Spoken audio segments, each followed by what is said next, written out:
You probably don't know this about me, but I'm left-handed, and I'm very proud of that fact. Did you know that your ears also have a dominant side as well? Now, you're probably thinking right now, what does this have anything to do with animals?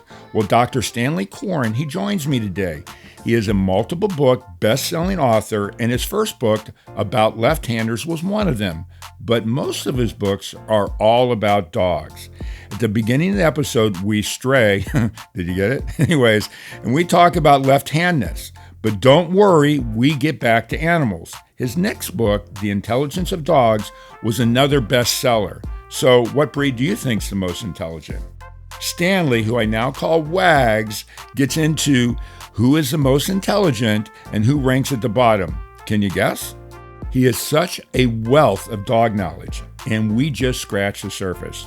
Do you want to know why dogs lick? How about this? Did you know that a wagging tail can mean all sorts of things? Now let me say this. Wags, his new name, is funny, insightful, and he has so much dog knowledge, we could have gone down so many different rabbit holes. I definitely didn't want this episode to end, and I know you won't want it to end either. But don't worry, I'm going to have Wags back. Of course, that's if you'll let me. You're going to be wagging your tail after this one, guaranteed.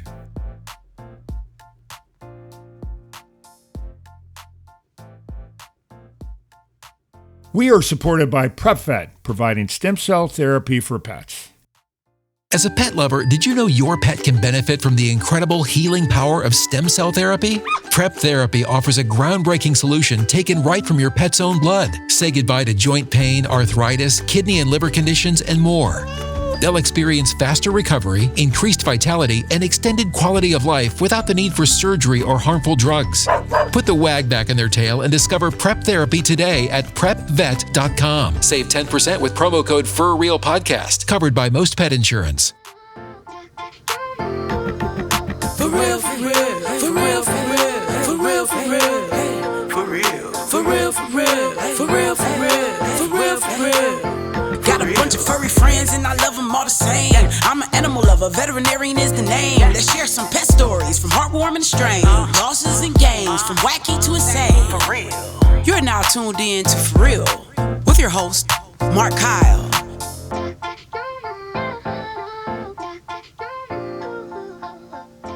Hey, everybody, and welcome back to the For Real podcast. Today I have a very special guest. You know, we had a little bit of hard time coordinating, but to me, I'm so excited. As I was telling before we got on, I have a big smile on my face. But please welcome Dr. Stanley Coren. But Stanley, before you say anything, I want to tell everybody one of the things when we talked, we've had an opportunity to talk prior to this, and we email back and forth, and he always signs his name Wags, W-A-G-S, and then Dr. Stanley Coren. So I've decided his name is Wags, so I'm going to be calling you Wags the whole time because I absolutely love that, and I just think it fits perfectly to your background. Anyway, Wags, welcome to the show, and let's get started. Okay.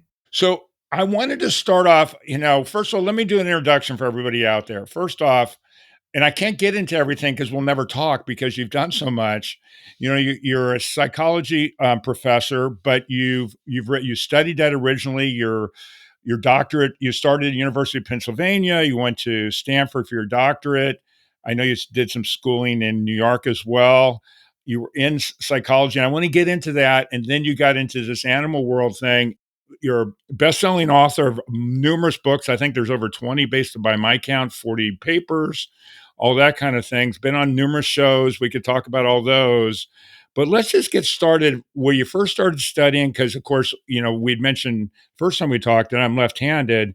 Let's start with that, how you got going, and then let's get into the animal world and go there, because I've got questions. I have so many questions for you, you may never get off. All right. Well, maybe I should start you at the beginning, okay?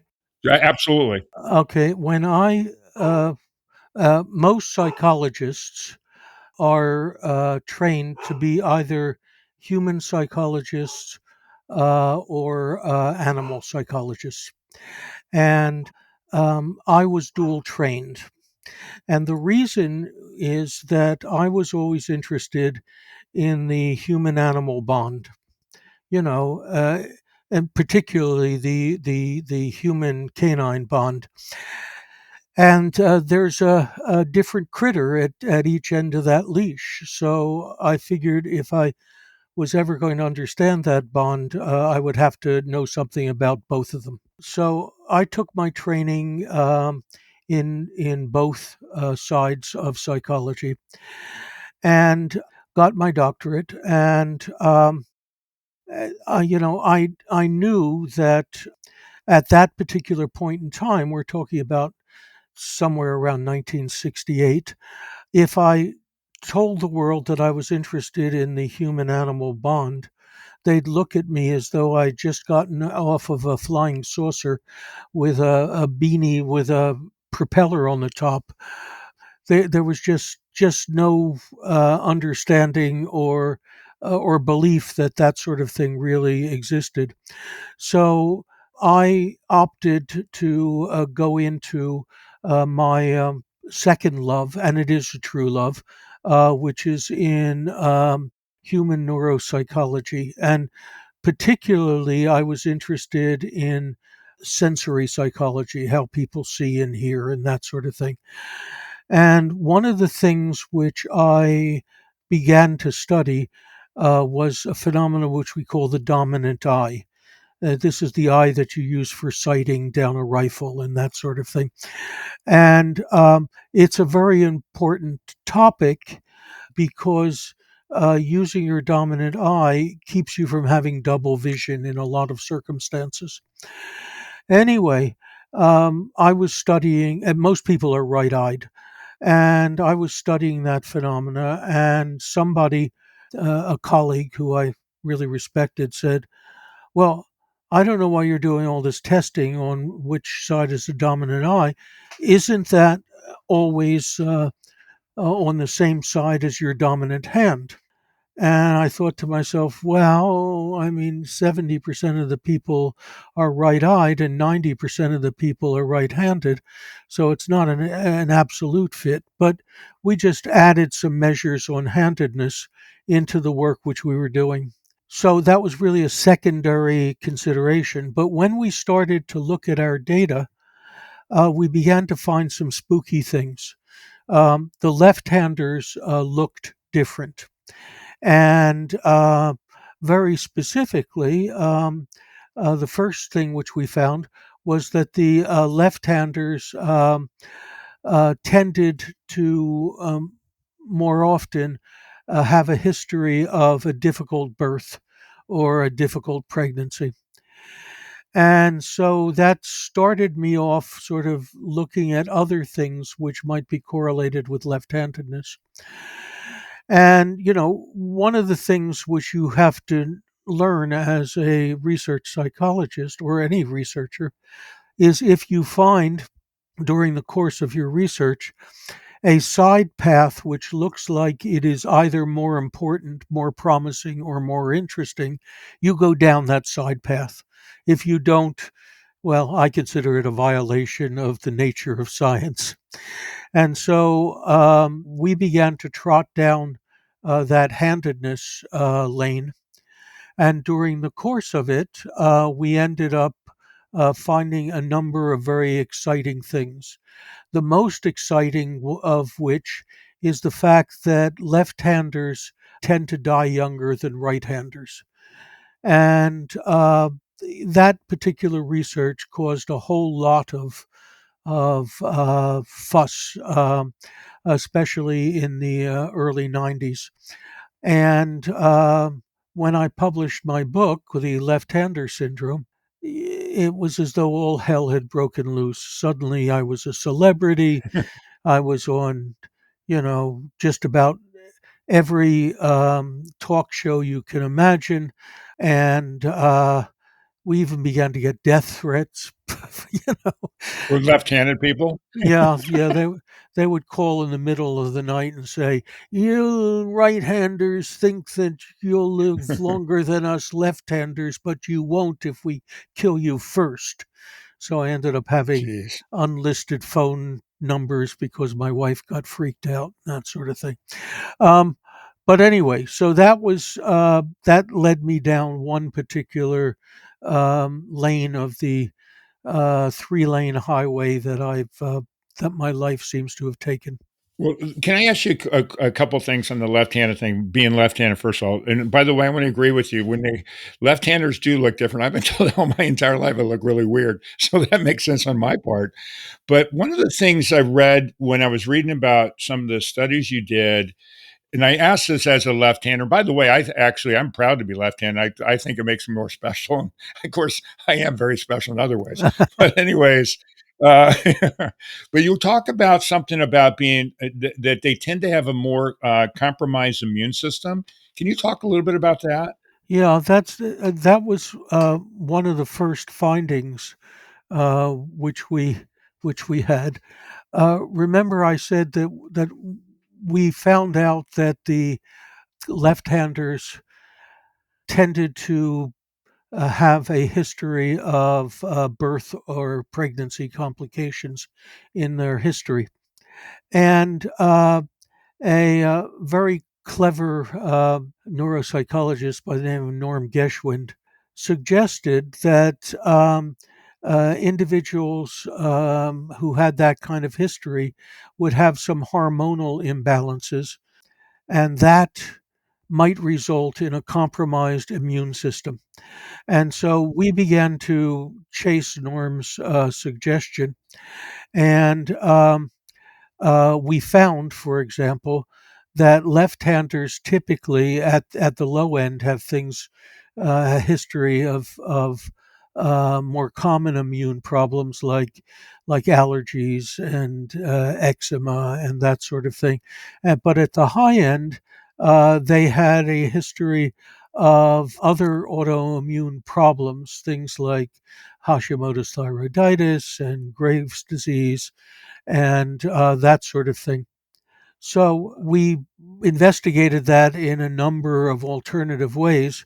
And it turns out that not only do left-handers have slightly compromised immune systems, the ones who have that birth stress history having the greatest problems, but it also has the result that they respond differently to different types of antibiotics, Hmm. and that left-handers need a different treatment regime, if you will, Wow. and different dosages. And for so a number of researchers have gotten onto that particular bandwagon, and there have been a couple of studies which have come out suggesting that for various drugs which are used to deal with compromised immune systems, in the same way that there are differential dosages for men and women, they are now recommending differential dosages for left and right handers.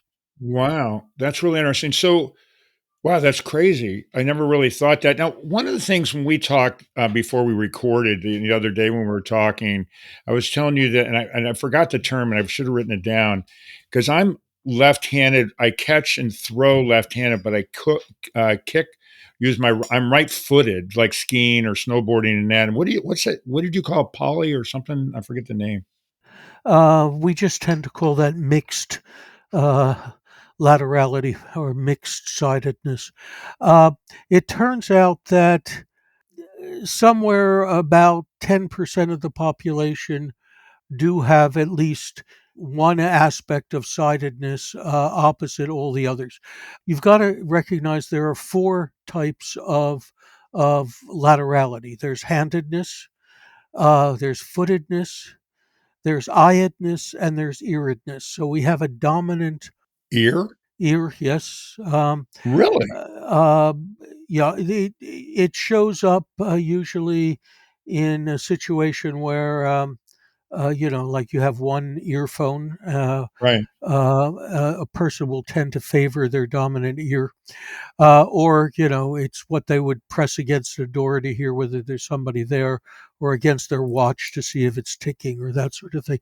And although I'm rounding the numbers, the strength of sightedness is um, is less moving down from handedness. So, roughly speaking, okay, and remember, I'm rounding the numbers here, but roughly speaking, 9 out of 10 people are right handed, 8 out of 10 people are right footed, 7 out of 10 people are right eyed, and 6 out of 10 people are right eared. Yeah.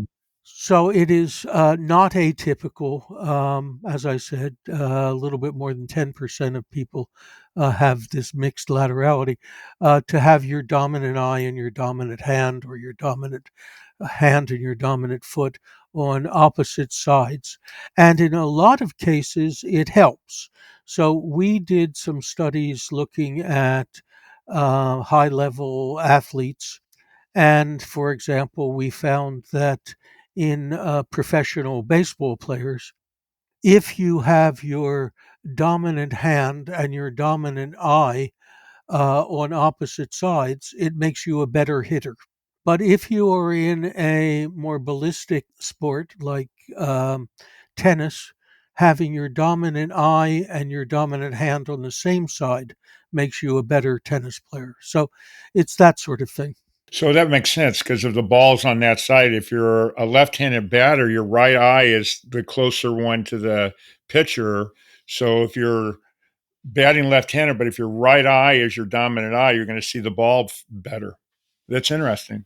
Yeah, I mean, this is one of these cases where once you have the data, it's easy to find explanations for why it came out that way. Sure. But when you started the research, there was no reason in the world to think that there were going to be any systematic differences. And in fact, some of my colleagues looked at me and said, "Come on, that's freaky." And like we'd said before, though, as I mentioned, my dogs always like to join the show, but as we had mentioned, with baseball, it was easy because they kept all the stats. I've got a question for you though. So when the book came out in the 90s, right? So is it, and the reason why, there were the longevity in your life was because it's a right-handed world if you're left-handed. That was part of the link. And left-handers have more accidents because the world's set up for right-handers, but also that immune system problem. Right. So it was the two factors, and it tends again to affect the individuals who have that history of birth stress much more. Sure. Yeah. Okay, because that was my question. Aside from the birth stress, do you think now that it's a little bit less because the world's adapted a little bit more for both sides, or is it pretty much the same? Well, I mean, that was the reason. That was the motivation for writing the book. I mean, Right. I'd written dozens of articles and published them in normal scientific channels, and they were being read by neuropsychologists and psychologists and that sort of thing. Hmm. But they had nothing to do with designing the world. And so I figured, I have to get this out over there into the world so that the people who design the equipment and that sort of thing can improve the safety of left-handers. Right. Well, that makes sense. And in fact, since that time, you will now find in most human factors or ergonomics textbooks, as well as the neuropsych books, textbooks, recommendations on making equipment, especially big pieces of equipment, safer for both left and right handers. And, those effects have now begun to percolate through. And so, I'm sure that if somebody reran our original accident studies, they'd find a weaker result, simply because of the fact that for some of the big industrial type pieces of equipment, changes have been made for the safety of left-handers. Right. Well, they have like in airplanes. I mean, even though your pilot always sits in the left-hand side, I'm a pilot, by the way, but a private pilot, but they have some planes where you can actually take the yoke and put it on the other side. I almost would think for somebody that's more dominant, may actually be better to sit on the right side versus the left side. Same idea. Well, when they revamped the flight control equipment here in Canada, Hmm. based on my data, they changed the placement of the controls so that the hot switches, the ones which you tend to use in an emergency, used to be that they were resting under your right hand, I know. but now they're placed in the center so that they are equally available to the right and left hand. Oh, yeah, that makes sense all the world. Okay, so I want to, because I want to get to the animals, but like I said, I could go so many ways. But you do too much. I have too many questions for you. Let's talk about a little bit. Get in there. We'll get into animals. Visual illusions. I found that interesting. My brother's colorblind, so there's some stuff in there that I want to talk to. But can you talk about that a little bit too, please? Oh, yeah. Well, my earliest reputation was made on studying visual illusions, subjective contours, that sort of thing. I was always fascinated by the fact that there are these some very simple configurations, like a pattern of lines on a piece of paper, that consistently and predictably cause distortions, making lines which are actually straight look bent, Hmm. making one line look longer than another, that sort of thing. And the fact that these effects are almost universal was a huge puzzlement. You got to recognize that one of my heroes in life was Charles Darwin. And a simple Darwinian reasoning would say, well, if these are visual mistakes, which every human being makes, that seems maladaptive, and evolution should have dropped those out along the way. And so I began to study them because they were an interesting anomaly, and we were able to establish the fact that those errors, those visual illusions, are keys to explaining how the normal visual process works. And so, what we eventually did was we honed the way that those figures are studied so that people can now use them to tease out effects which are occurring in the visual system, in the normal visual system. So, that was that early work, and that lasted for, I don't know, 10, 15 years, I suppose, something like that. So with some of the like when you talk about visual illusions too, it's kind of like if you look and there's a reason I'm leading you up to sound like I'm smart here in a second, but when you're looking like at a body of water that's the same width, but if it goes straight and you look all the way down, it looks narrow as it gets farther away because of the distance. Is that similar to some of that as well, or is that just an illusion? That's a perspective effect, Okay, and the visual system sets us up on that. We actually see the narrowing in the distance as more pronounced than it actually is, right. and that's a good evolutionary thing, which basically says, "Hey, kiddo, it's going to take you longer to get there than you think it is."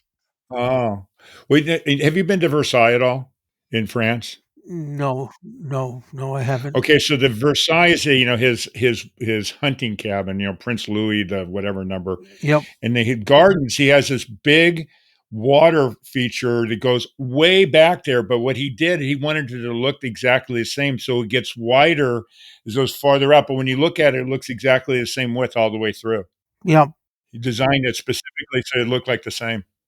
yeah. The during the 14 through the 1700s, artists began to play with all sorts of tweaks on perspective to make things appear to be more realistic, Right. and or to deliberately distort them in a way, in one way or another.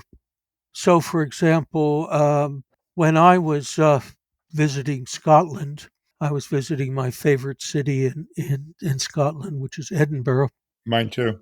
And Louis the, oh, which of Louis was it? Probably the 14th or something. No, I think it was Louis the Second, Okay. well, anyway, no, sorry, not Louis, Charles the Second Oh, Charles. was very fond of Cavalier King Charles Spaniels. And I, of course, am interested in dogs. And so I was told, you have to go visit Balmoral. And Balmoral is was the king's sort of residence when he came to visit Edinburgh. Hmm. And it's all set up with gorgeous, gorgeous tapestries and murals and things, and lots of them involve these little Cavalier King Charles Spaniels. And one of them is this is it occurs in the bedroom, and there is this mural on the ceiling, which it makes you laugh in some ways. It's uh, it shows the ascension of Hercules to Mount Olympus. Okay, Okay. and it's a round thing, and around the edge you can see all of these little brown and white spaniels staring at you. Sort of, they're looking down on you. But they've also manipulated the perspective in the scene involving Hercules, so that you absolutely are convinced that you're looking at solid figures rising into the distance. And it's absolutely gorgeous, as long as you are in the vicinity of the bed, because it's designed for you to look at when you're in the bed. You're laying down.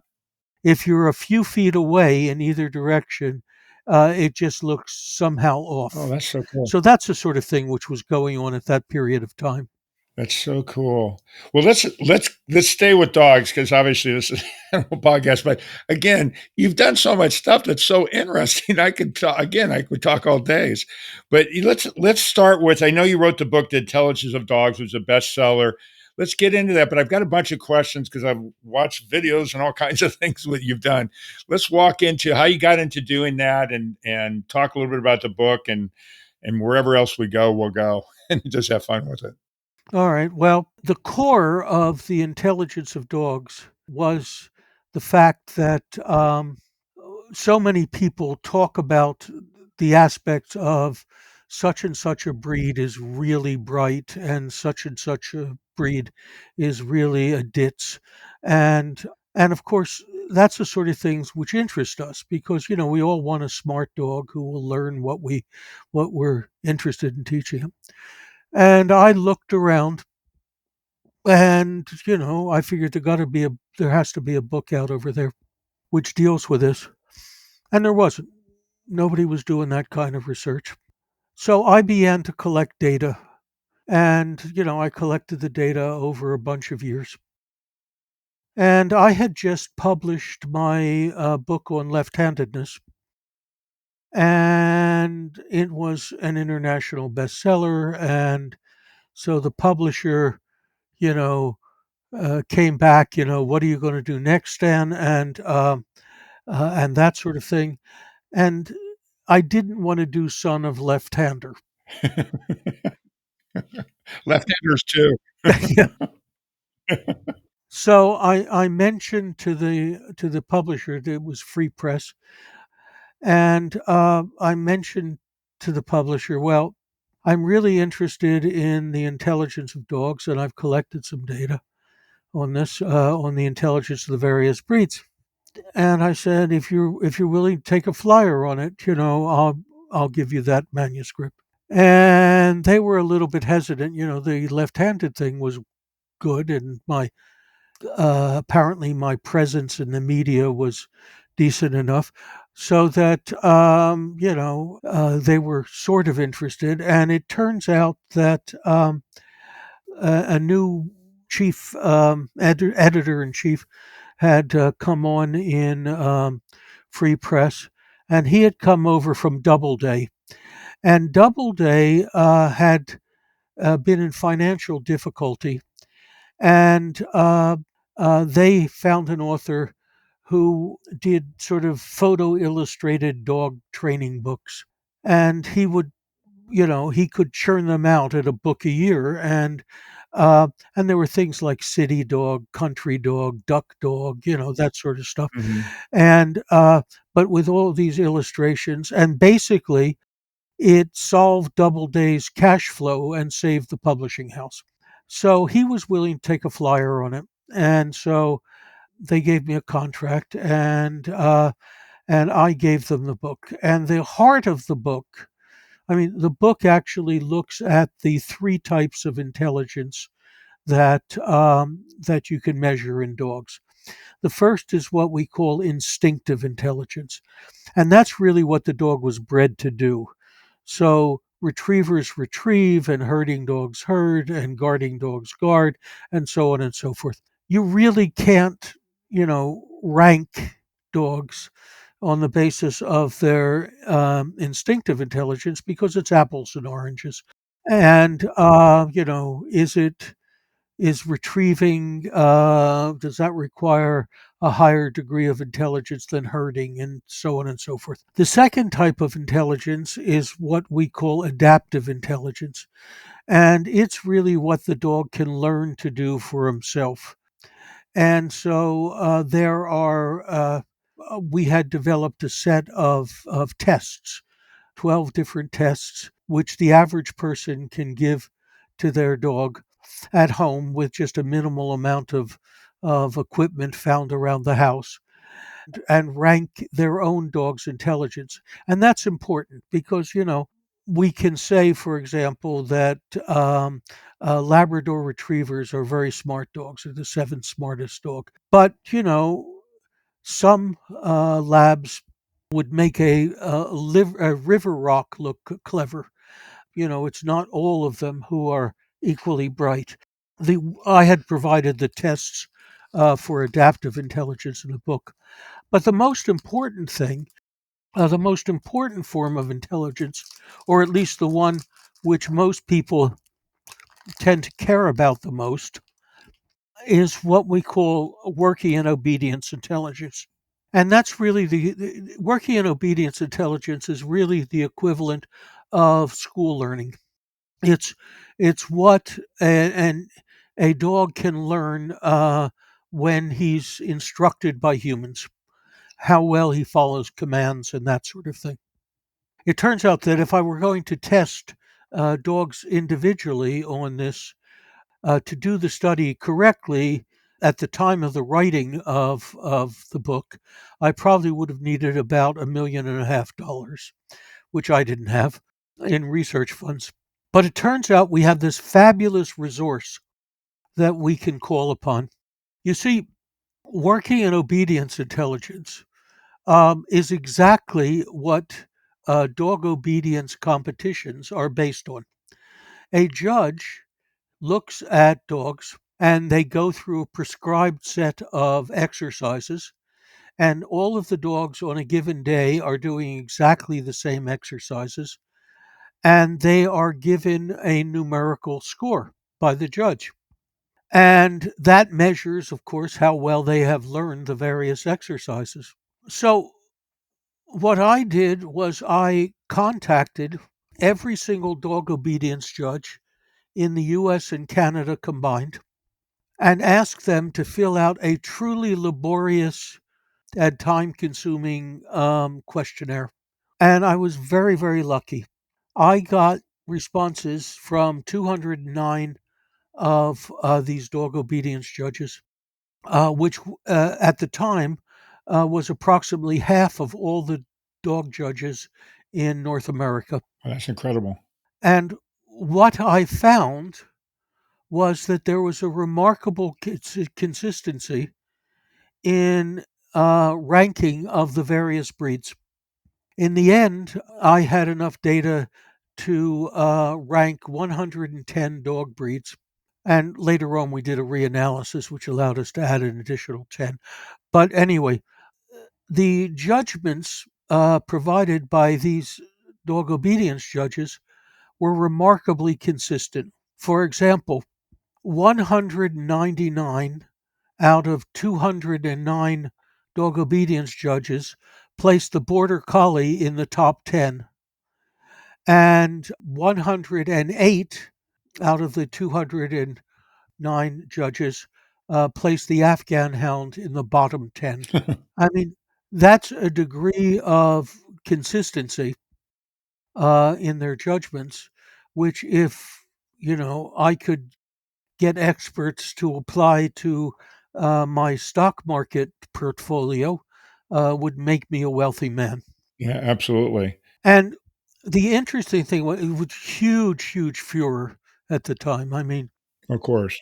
You're saying my dog's dumb? Yeah, I can only hear it. yeah, yeah, it's exactly that sort of thing. It was, the people whose dogs were in the top 20% jumped around saying, "Hey, my dog's smarter than your dog," kind of a thing. And the other people whose dogs were judged as being in the bottom 20%, were not at all happy, and I was getting messages saying, "You've ruined my life. I have an Afghan hound, and now I walk my dog in the park, and people go, 'Yo, you got a stupid dog.'" You know, so, Well, so now I know why people have been calling me an Afghan hound my entire life. right. Mm, But anyway, there's some interesting things about that. Nobody can rerun that particular study because unfortunately my data is out there, and so everybody already knows my results, right. and you're not going to get a completely impartial ranking on this sort of thing, which is unfortunate. But nonetheless, there are some people who have been doing sort of partial replications, doing actual lab testing.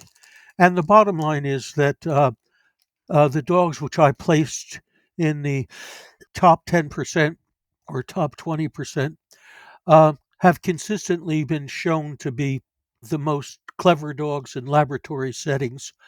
And the dogs which I have put in the bottom 20% are usually not so very promising and tend to have a lot more difficulty with laboratory tests. So let's, and you've written so many books, I don't even know what direction to go, but I want to talk about. I watched a YouTube video of you at UBC there. You were talking about all these different things about the intelligence of dogs. One of the things you talked about, and you got into great detail, and one of the areas I wanted to ask a question from that, you did a deal, you worked with the Postal Department for training mail carriers and how to analyze aggression of dogs and all that too. Can you go into that a little bit? And I've got some questions when you get done too, because I'm curious what you did to help them. I know it's a lot more detailed than we can probably get into about how the ears go back and all that kind of stuff. But just uh, kind of go over it in a way that people would understand without having to go into too much detail. Okay, well, there's a real problem, okay, Uh huh. with dogs and postal workers.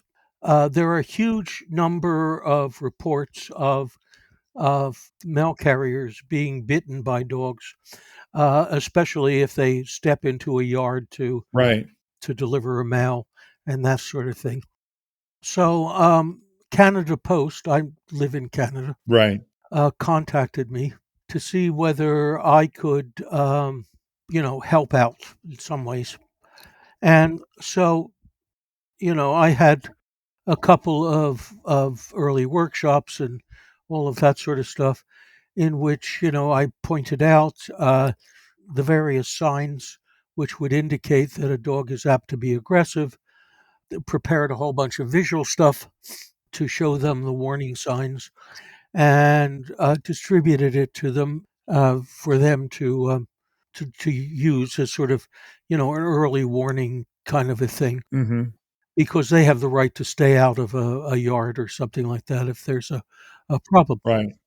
I also suggested that if it was on if they were doing a regular route, that they keep a pocket full of treats, and I showed them how they could use those to form if not a bond, certainly a tolerance with a dog if that dog is on their regular route and that sort of thing. One of the things you mentioned in there, and I loved it because you were talking about Caesar Milan, but I'm going to leave him out of this conversation. You said, well, if you want to be the aggressor, you can come him down, just hold a kibble up in the air because you're controlling him with that treat, kind of, right? Sort of. Yeah, you start out actually. by simply tossing a treat in front of the dog. I mean, Right. uh, no threat, no contact, that sort of thing. Right. And you gradually work up to the point where the dog will take it out of your hand. And it turns out that works. But it turns out that they abandoned those recommendations and dropped all the stuff which I had given. And the reason was the union, the postal union, said, well, he's recommending that we carry a pocket full of treats. Who's going to pay for those treats? Oh, yeah, We typical. don't want the postal workers to have to pay for the treats just to keep them safe. Yeah. And so they dropped it. I mean, it was Yeah, I would rather pay for a treat than get bitten. I don't know. uh, it always struck me anyway. So we had a program which worked, and the first part of the program, which at least shows how to pick up the signs and signals of a potentially aggressive dog, didn't involve any additional cost. But since they were going to drop the main recommendation that the postal worker carry a couple of treats, they abandoned both parts of it. It was sad. I mean, Well, it makes it I mean, it's so logical, but of course, nobody ever wants to listen to logic. well, I mean, this is one of these things in which the postal union and the and Canada Post have never had a loving relationship. So, So, what's your theory on how some I have a theory and but I'm curious. You know, you always notice some animals happen to like some people and they don't like others. And it's like kids too. What's your theory on that? Is it an energy thing or is it a fear thing?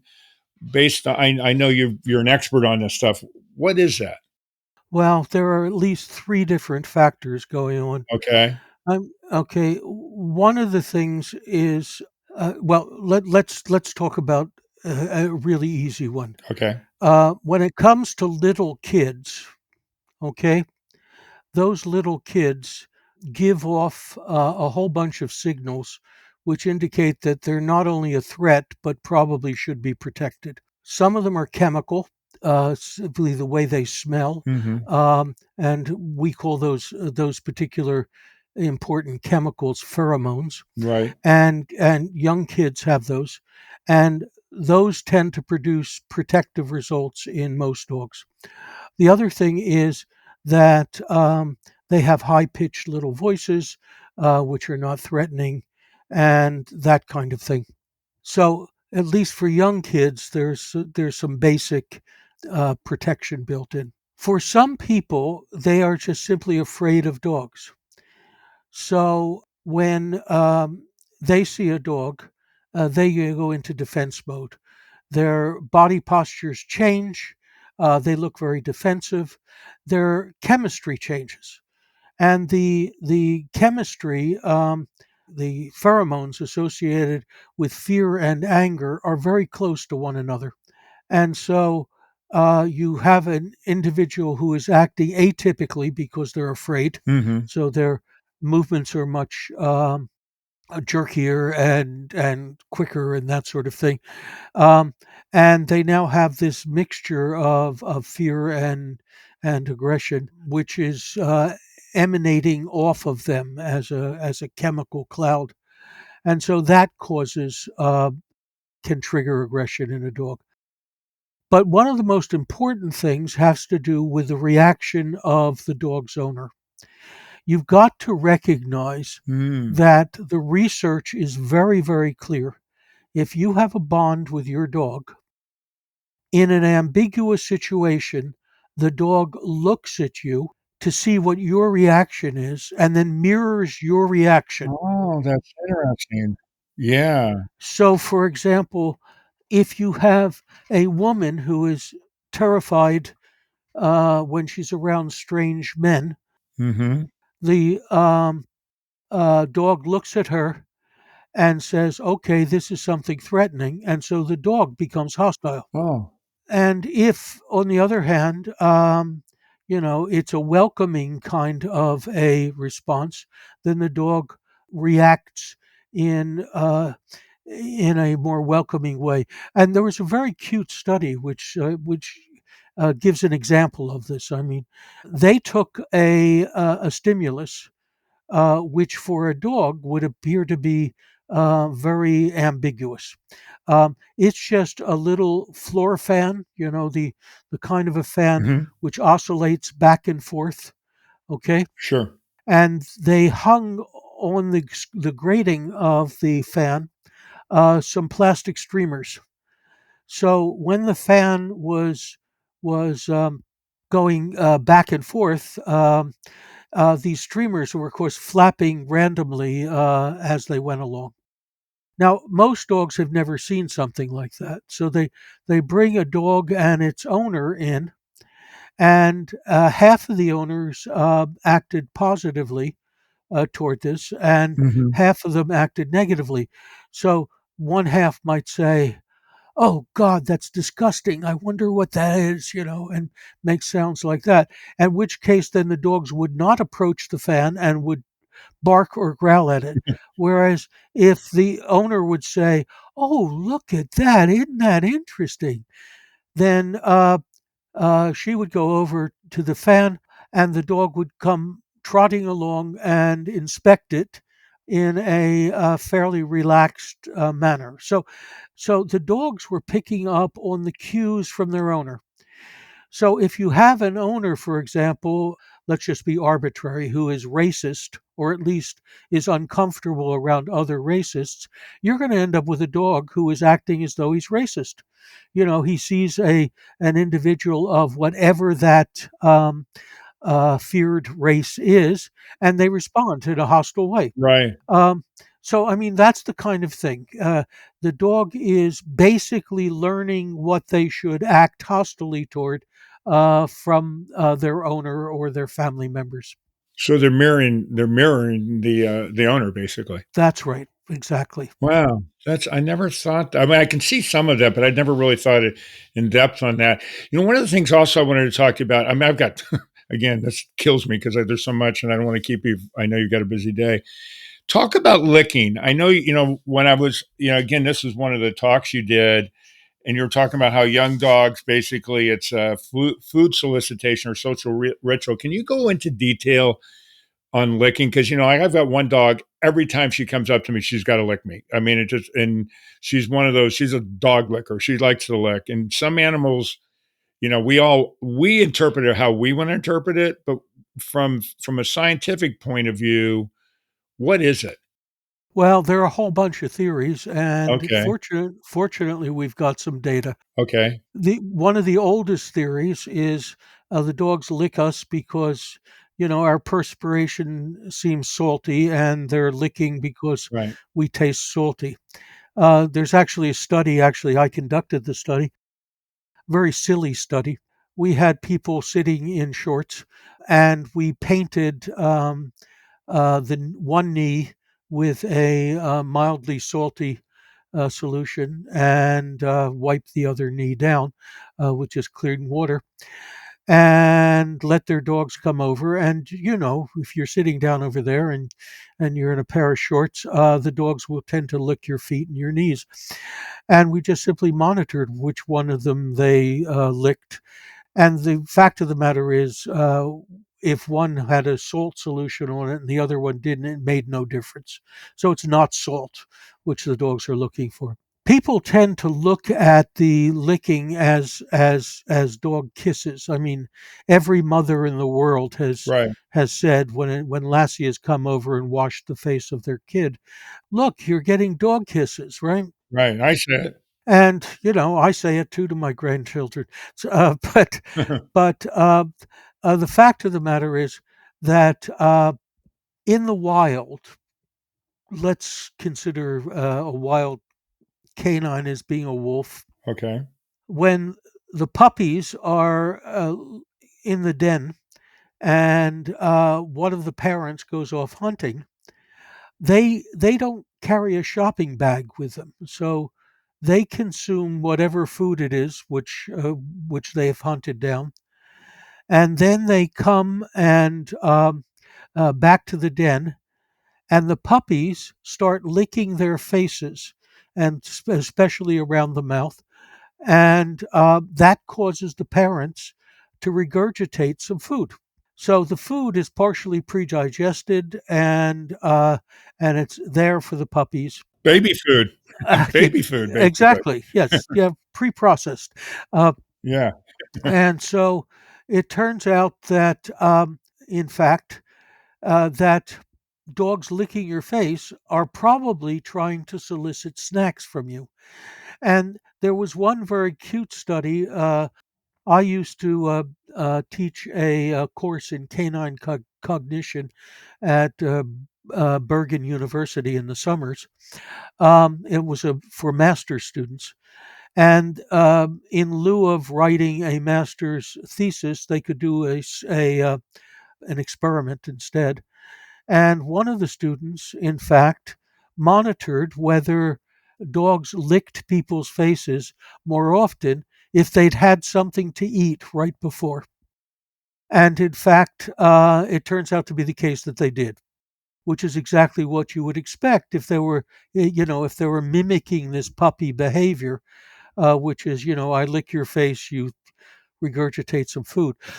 Now, of course, these are no longer puppies, but generally speaking, they do get the same response because they lick your face. You think that that's a gesture of affection, and so you give them a treat. So you've had the same effect as if you were a puppy. Oh, yeah, that's funny. That makes sense. we They're training us, Yes. basically. That's kinda funny. I love that.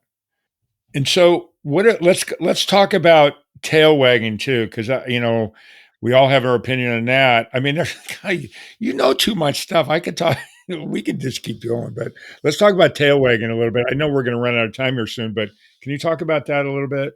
Yeah. Well, okay. The first thing you have to recognize is that tails have an important function.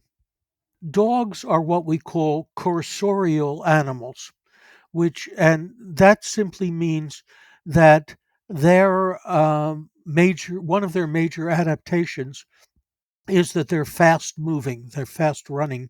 I just want to interrupt you real quick on that word. I heard you say that. I wrote it down so I would learn it. So you actually taught me a new word even before you even said it today. I actually wrote that one down. Oh, Corsorio. yeah.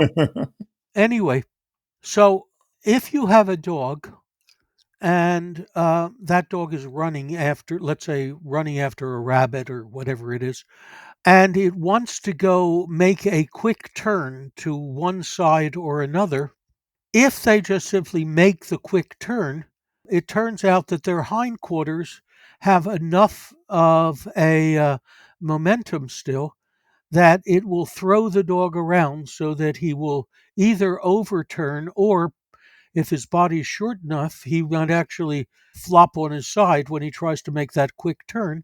And so he loses his position relative to his prey. So evolution provided dogs with tails so that when the dog is going to make a quick turn, it throws its tail in the direction opposite the turn, and that breaks that momentum and gives the dog a sharp turn. It's like training wheels. More like the outriggers on a canoe. Outrigger. Yeah, yeah, yeah. Okay. Anyway, so that's a very adaptive thing.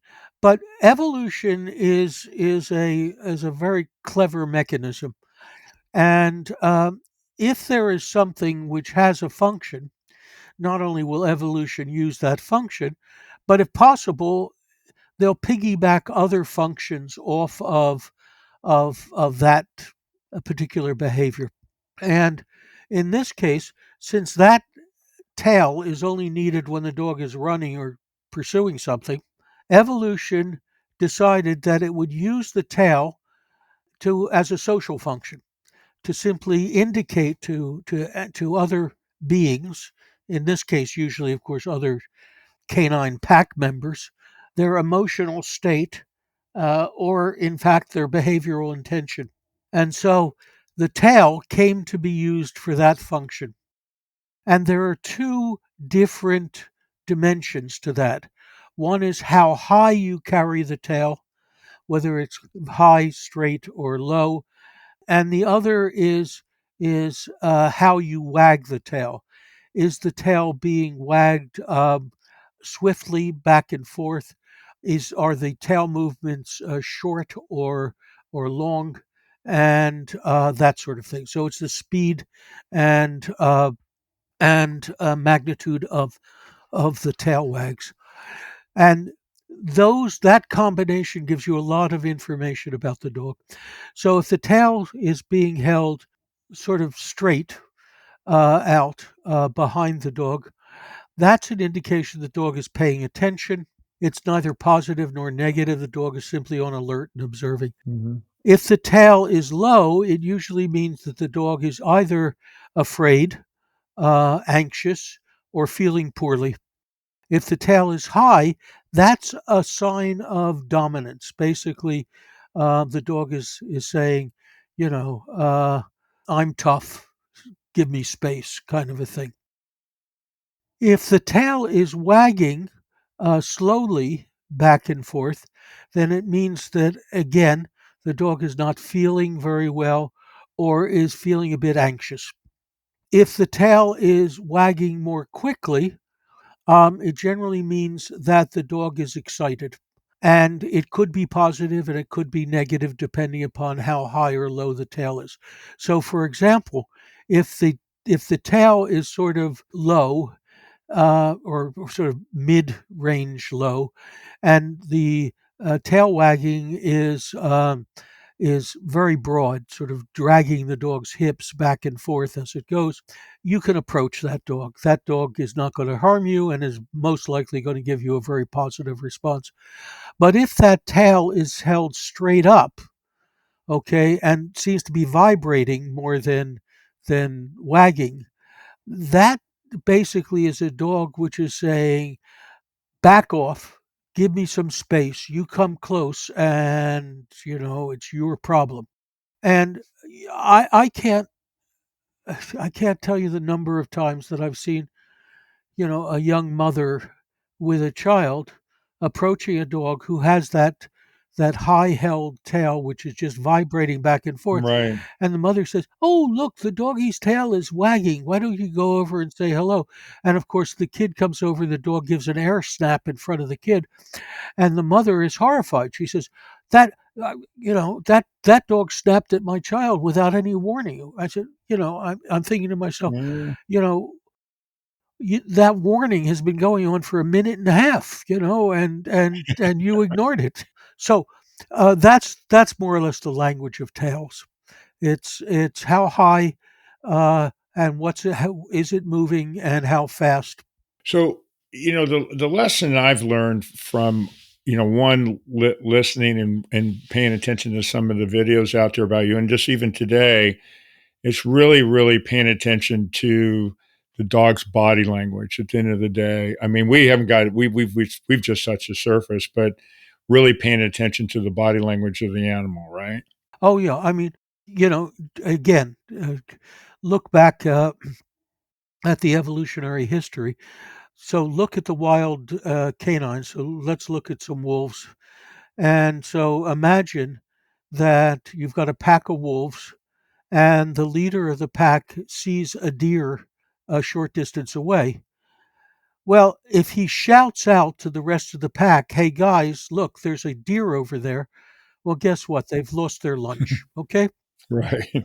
So instead, dogs have become these masters of body language, and they look at your movements and your posture, and they read them, and that gives them a lot of information about what's going on. It's one of the reasons. I mean, my dogs have always been therapy dogs, and they work with kids and they work with seniors and that sort of thing. And the good therapy dogs are wonderful at it. I mean, they're remarkable, and they provide highly responsive behaviors to the various people. And a lot of what they're doing is just reading the body language of a person.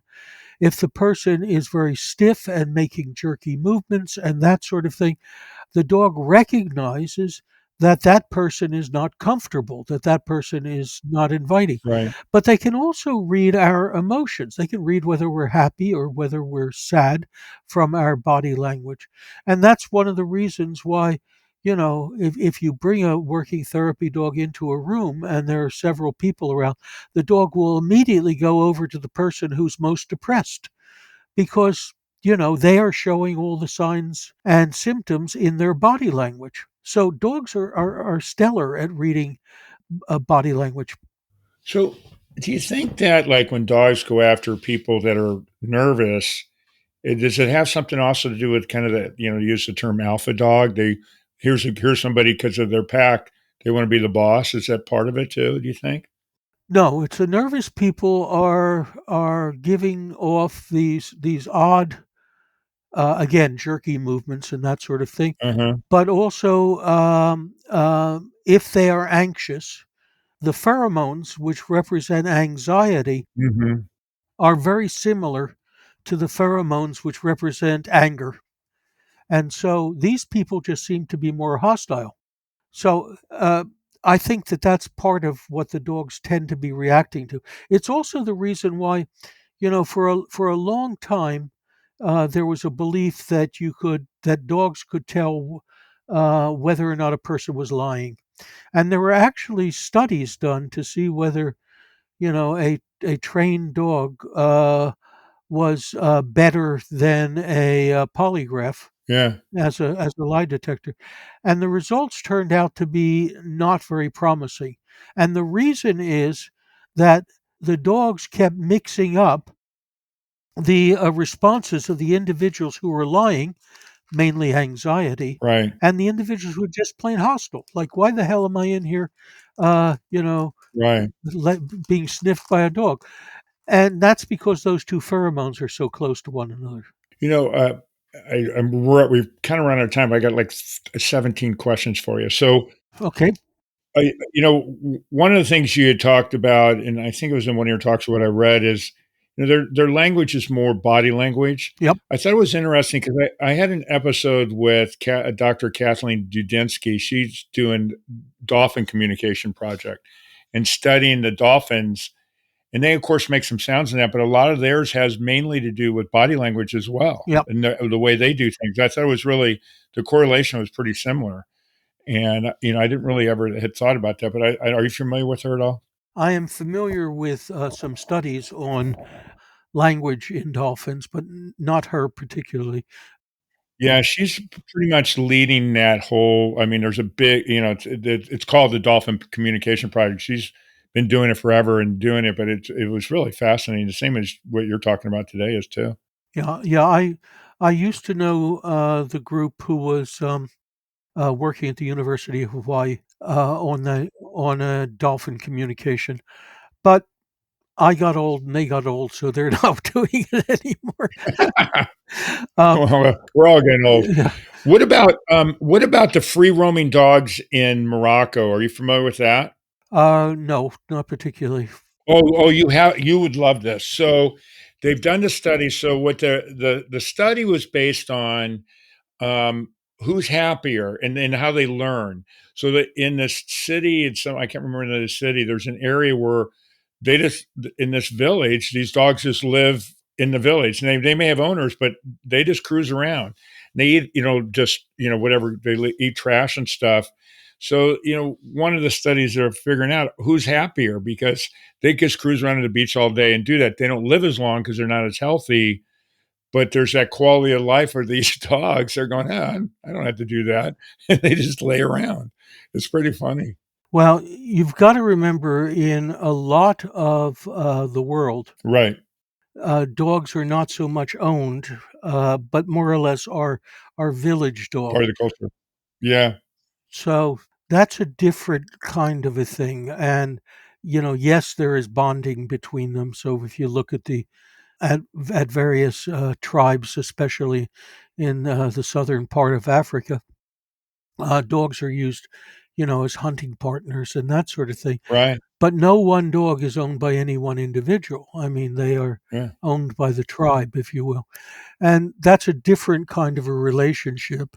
And my interests really are on that domesticated wolf who's lying on your sofa right now, Right. rather than on the free ranging ones. Although, of course, the way that all scientists do, I mean, we use data whenever we can grab it. So if we have to grab the data from wild dogs, then we do it. And if they're from domesticated or semi domesticated, we do that too. Well, I think it's good to combine everything because the more you know, the more you're going to learn, obviously. But and then you have a different approach maybe at it as well. Well, it was Sigmund Freud who once said, "No knowledge is ever wasted." That's true. I love that saying. So I don't know if I asked you, or mentioned at the end of the episode, I always do a silly animal joke. Did I ask you to do one? I have one. If you don't have one, there's a reason for it. I don't know if we got into that or not. Did you bring one, or do you want me to tell you one? Well, I haven't prepared one. I mean, I would assume you'd have. Well, if you haven't, I have one for you. I'll ask you this one, and believe me, you're going to regret that you had to hear me tell these stories because they're terrible. But here's my joke of the day. It's a thing that I do at the end of every episode. So what small dog laughs at all my jokes? What small dog laughs at all my jokes? You got me. It's so bad. You're going to hate this. Chihuahuas. Oh, So, that's how bad they are. Anyways, regardless, yeah. That's sort of like what is a dog's favorite flower? which is a dog's favorite flower? The cauliflower. Yeah, exactly. That's way better than mine. But listen, so if everybody wants to find out about you, Stanley, I know you've got a gazillion books out there and you've got social media. Can you kind of tell, for people that are listening and want to learn more and actually read all your books, can you kind of give them point them in a direction, like how to to find you? Yeah, do you do a lot on social media? I don't know, whatever you want to do. Okay. Well, I have a biweekly blog, Great. which is called Canine Corner, and it's on the Psychology Today website, so it's very easy to find. Oh, that's great. And I'll put this out on the podcast episode stuff too. But first off, again, we may have to do another one down the road because there's a lot of areas that we didn't get into, and I wanted to even get into spaying animals, which we just don't have time. But I just wanted to really, really tell you how much I know you had some health issues recently and all that. The fact that you took the time to be on this thing, for me, I just really, really appreciate being on. Oh, well, pleasure to be here. And then for everybody else that's listening, if you've got a joke you want to call in and do that, you can send me an email. It's mkyle@forrealpodcast.com. Or if you've got a good subject for that. But most importantly, to everybody out listening, keep following, spread the word. This is going to be a great episode for everybody to hear. I worship this guy that's on right now. And but anyways, seriously, from the bottom of my heart, thank you so much for real. All right, take care, Mark. For real, for real, for real, for real, for real, for real, for real, for real. We're supported by Let's Walk, that's here to love your animals like our own. Austin, Houston, and Denver. Let's Walk is here to love your animals like our own. From daily walks, play, in-house sleepovers, and more. Go to work, out on the town, or take a vacation knowing your pets are in the best hands. This woman-owned small business does it all. Check us out on Instagram at Let's Walk Austin, Houston, and Denver. That concludes this episode of For Real with your host, Mark Kyle. For previous and future episodes of For Real, listen via all major podcast streaming sites.